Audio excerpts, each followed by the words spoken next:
Começa agora na Rádio Bandeirantes. Estação Saúde.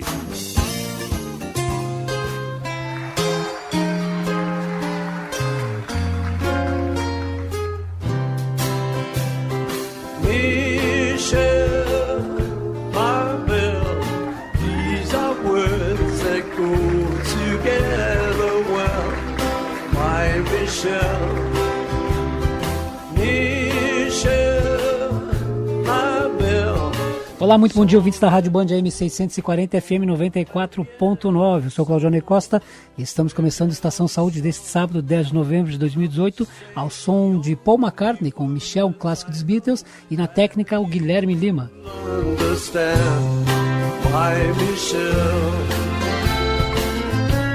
No programa de hoje vamos falar sobre câncer no homem. Não exatamente o câncer no homem, mas sim o câncer de próstata. Isso porque novembro foi escolhido como mês oficial de conscientização sobre o câncer de próstata, pois 17 de novembro é o Dia Mundial de Combate ao Câncer de Próstata. O azul vem da cor oficial usada como símbolo de combate à doença.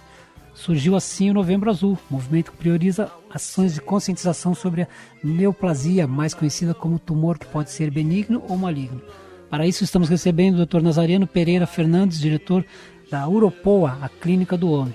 Formado em cirurgia geral e urologia na Santa Casa de Porto Alegre, estagiou em cirurgia robótica na Clínica Saint Augustin Bordeaux, na França, e vai nos esclarecer algumas questões sobre o câncer de próstata. Lembrando que você, ouvinte, participa através do WhatsApp, 993660949, 993660949, e o Facebook Estação Saúde Talk Show.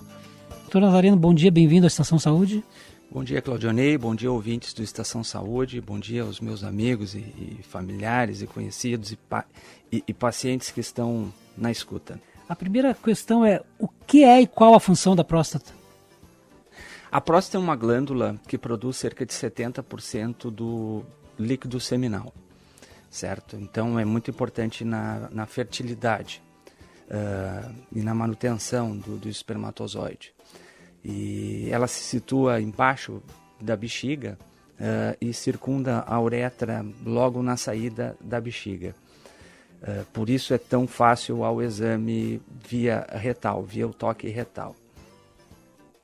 Certo. E tem uma causa principal do câncer de próstata?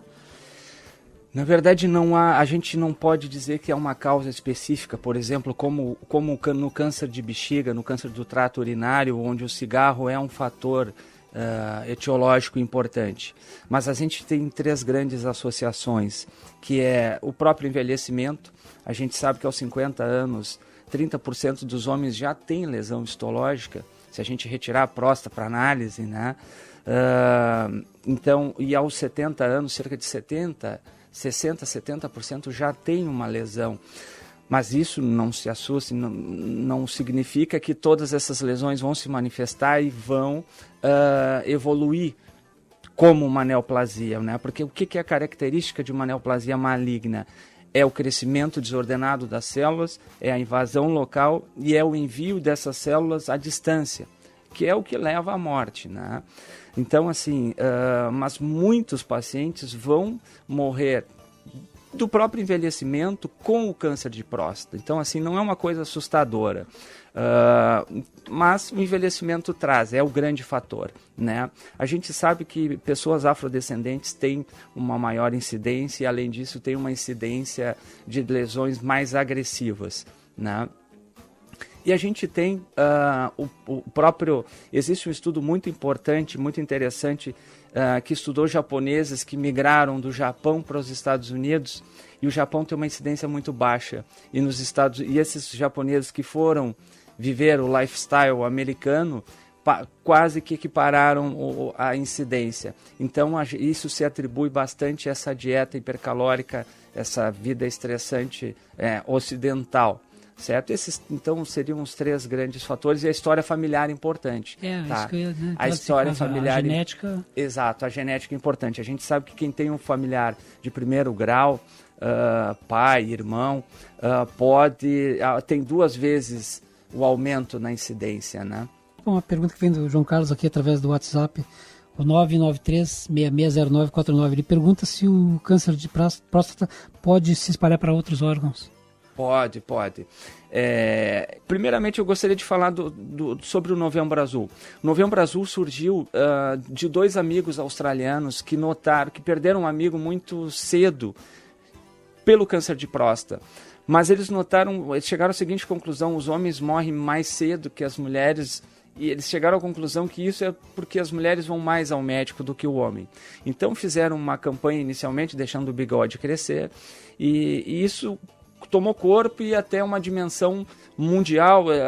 Fizeram uma fundação e isso tomou um corpo bastante grande no mundo inteiro. Mas é importante salientar que o Novembro Azul ele não deve ser, às vezes fica um pouco aterrorizante essa questão câncer de próstata, morte, mortalidade. Não, eu acho que o Novembro Azul tem que ficar na mente do homem como uma chamada para a vida, uma chamada para manutenção, porque nós não deixamos de ser uma máquina. Sim. Que deve ser manutenida. Então, assim, tirar o terror, tirar o medo, e isso até pode afastar, porque às vezes algum paciente tem a negação, né?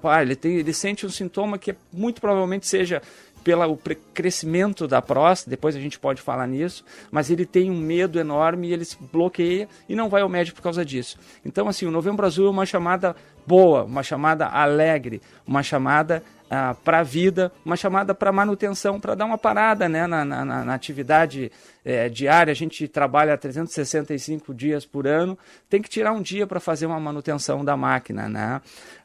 Quanto à pergunta sobre a metástase. Bom, esse é o grande problema do câncer de próstata, porque quando ele dá sintoma, o câncer de próstata, quando ele dá sintoma, é sinal que a doença já avançou, é sinal que toda a glândula já foi tomada pela neoplasia, e isso, a glândula ela é um órgão que deve ser elástico, porque quando o cérebro quando a nossa bexiga manda o nosso cérebro nos levar no banheiro, o nosso cérebro chega no vaso, ele vai mandar a bexiga, como se abre uma comporta embaixo e empurra, né, a urina. E esse mecanismo é prejudicado pelo câncer de próstata, há esse endurecimento, então começam os sintomas urinários. Redução do jato, pode nesse estágio até ter um pouco de sangramento na urina, né? O jato intermitente, são todos os sintomas que pertencem à sigla antigamente dita prostatismo, e hoje se diz LUTS, né? Que é da sigla inglesa Lower Urinary Tract Symptoms, né? Que é a redução do jato intermitente, gotejamento excessivo, pós-miccional, né?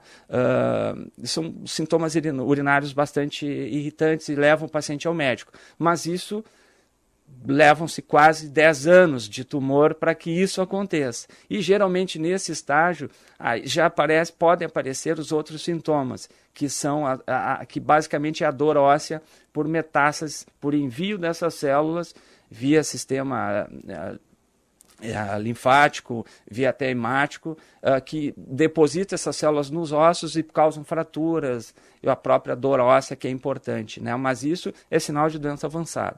O Paulo Renato ele diz o seguinte: a minha esposa tem me cobrado para fazer o exame de rotina, só que tem um certo constrangimento às vezes. Somente o PSA é o suficiente para diagnosticar? Não. Esse é o grande... Não tem constrangimento, né, doutor? Não tem porquê... Não, já que tu disseste que gosta de brincadeira, eu vou te dizer a brincadeira que eu faço com meus pacientes. Eu digo, teve um paciente que disse, pô, doutor, eu era machista. Eu digo, não, mas continua sendo. 10 segundos não vão mudar nada na tua vida, certo? O que acontece? De 15% a 30% dos tumores não elevam o PSA. Então, assim, às vezes chega aquele paciente mais malandro, diz, doutor, o PSA está 1, está abaixo de 1. Né? Entretanto, faz uns 3 meses eu fui auxiliar um colega em uma cirurgia. Seguramente foi o pior caso de câncer de próstata que eu vi, com invasão do pênis. Pasme, o PSA era 2,6. Então, assim, quando o paciente brinca comigo, doutor, 100%, então o PSA está menor que 1, é 100%, eu digo, não, é 70%.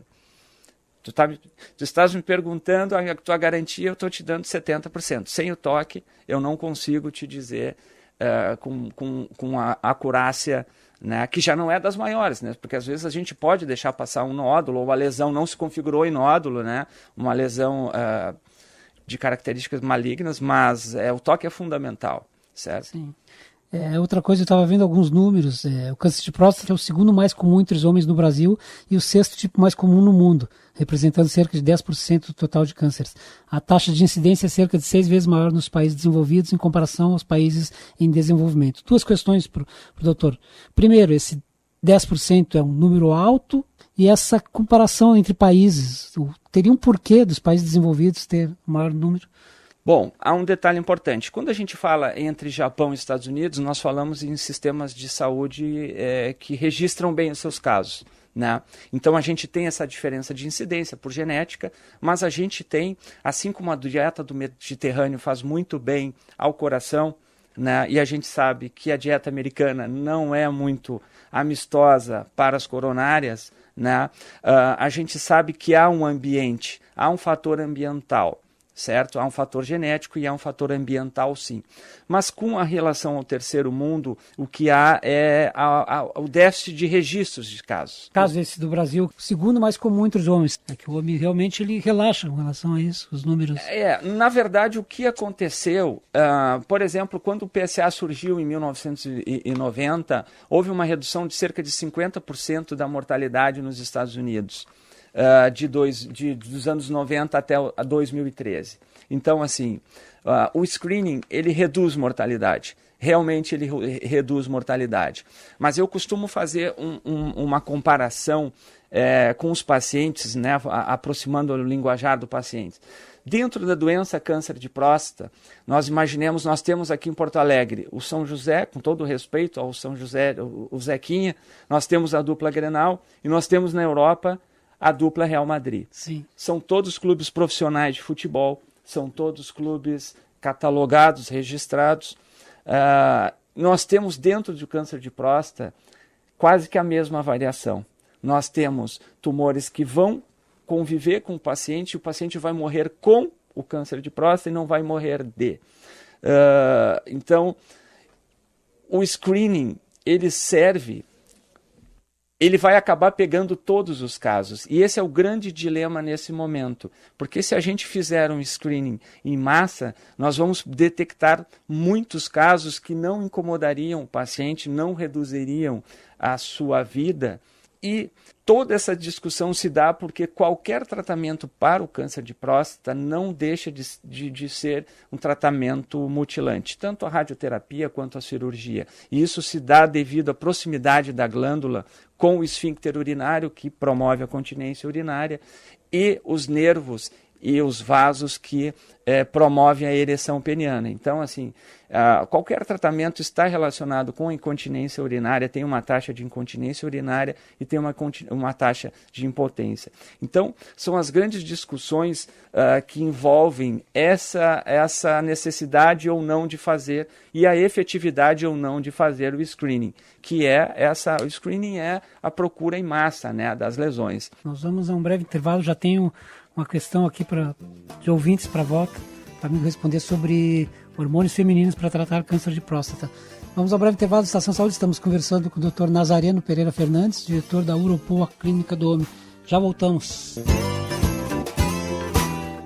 Não precisa existir uma grande razão para você ser um doador de sangue. É uma atitude humana que significa ajudar o próximo, praticar o bem e salvar vidas que correm riscos diariamente e realizar um ato de solidariedade. Se você tem entre 16 e 67 anos de idade, pesa mais de 50 quilos e está com a saúde em dia, seja um doador. Faça parte do grupo de pessoas que colaboram para o abastecimento dos hemocentros espalhados pelo Brasil. É rápido, fácil e a sensação de empatia é única. Não importa o tipo de sangue que você tem, mas sim o amor que corre nas suas veias. Doe sangue, salve vidas.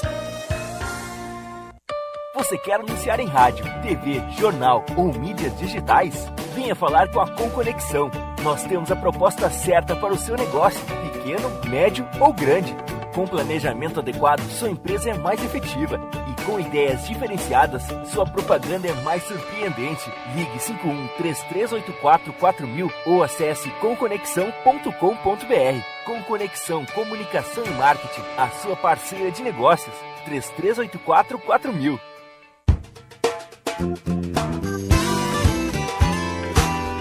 Você está ouvindo na Bandeirantes Estação Saúde. Estamos de volta com a Estação Saúde aqui na Band M640 FM 94.9. Lembrando que para colocar sua marca no mundo, precisa anunciar com quem tem credibilidade, qualidade e criatividade. Entre em contato com a Conconexão, ligue 3384-4000 ou acesse conconexão.com.br. Estamos tratando hoje sobre o Novembro Azul. No estúdio conosco o Dr. Nazareno Pereira Fernandes, diretor da Uropoa, a Clínica do Homem de Porto Alegre. Dr. Nazareno, antes do intervalo, ouvinte, a Maria do Carmo perguntava sobre a reposição não, sobre hormônios femininos para tratar o câncer de próstata. Na verdade, a gente usa o hormônio feminino, né?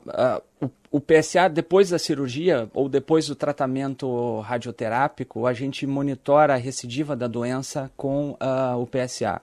Então, depois de uma prostatectomia radical, o certo é não haver mais PSA detectável no sangue, porque não deve haver mais célula prostática.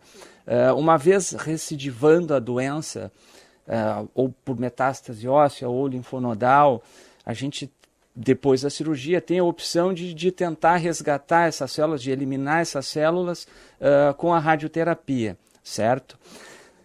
Terceira instância seria o bloqueio hormonal, seria o corte da eficácia da testosterona, que é um estimulante. Até o momento há uma grande discussão, mas se considera o estimulante da neoplasia. No caso dos estrogênios, a gente usa para bloquear esse estímulo testicular da produção de testosterona, certo? Já é quase uma medida desesperada, mas inclusive porque existem muitos fatores vasculares envolvidos, há uma chance de trombose com o uso dessa medicação. O paciente tem que ser monitorado, tem que ter um controle, um cuidado quanto a isso, mas isso já em doença avançada, é uma tentativa, né? Através do WhatsApp, o 993660949, o ouvinte Carlos Brito, de São Leopoldo, faz muitos elogios ao trabalho do doutor, diz que é paciente do doutor, está apaixonado pelo resultado, né? Vou deixar bem claro isso. E diz que o amigo só tem um defeito, que é ser colorado. Eu diria, Carlos Brito, que não, que essa é mais uma grande qualidade do doutor. E a pergunta que vem também do ouvinte aqui, Celso, de Gravataí, pergunta se a masturbação pode ter algum efeito no câncer de próstata. Não, na verdade não é a masturbação, mas é o número de ejaculadas, né? Existem estudos que mostram que quanto mais ejaculadas, menor a incidência, seria menor a incidência do câncer de próstata, né? E quanto ao Brito, né, e o Paulo Brasil, que já estavam ontem no Facebook brincando, eu disse, esse Novembro Azul foi muito bem colocado, né? Interessante que o uniforme do River é vermelho, né? Outra questão, doutor, que é a seguinte, o Novembro Azul, ele não está direcionado só ao câncer de próstata, mas sim também outros cânceres do homem, né? Não, exatamente. Essa eu acho que é a grande missão que até o Novembro Azul deve trazer, que é a presença do homem, né? O urologista, a Sociedade Brasileira de Urologia enfatiza que o urologista deve ser o médico do homem, assim como o ginecologista é o médico da mulher, né? A gente vê grandes dois paradoxos na consulta de quem atende muita sexualidade, muita disfunção erétil como eu, porque o homem, ele procura o médico quando a sexualidade, quando a disfunção erétil, porque é uma coisa séria, então ele vai, mas ele não vai em busca da saúde de uma forma global. A mulher é o contrário, a mulher ela busca a saúde de forma global o tempo inteiro e ela tem grandes problemas em procurar, e até mesmo por desconhecimento, pela sexualidade. E isso a gente vê se refletir bastante em pacientes que pensam estar em disfunção erétil e estão, na verdade, a parceira é o problema, né? Mas a saúde do homem ela deve ser revista. Não sei se eu tenho tempo para dar uma repassadinha sim. No que todo urologista faz, né? E eu acho que quem procura por disfunção erétil, quem procura um atendimento de saúde masculina, deve ter um profissional com título de especialista em urologia, pela Sociedade Brasileira de Urologia, porque isso é muito importante. O que acontece numa consulta urológica? A gente tem vários fatores que devem ser observados. Os pacientes mais jovens, até os adolescentes, como análogo do exame de mama, eles devem fazer a palpação testicular, porque o tumor de testículo ele é percebido facilmente através da palpação de um nódulo. Geralmente, o que acontece? O indivíduo vai jogar um futebol, ou cai de bicicleta, dá uma batida no testículo, ele bate, tem dor, examina o testículo e descobre um nódulo. Claro, nós estamos falando de uma doença, o tumor testicular é uma doença de incidência muito baixa, graças a Deus, né? Mas essa é uma das coisas que devem ser estimuladas no Novembro Azul.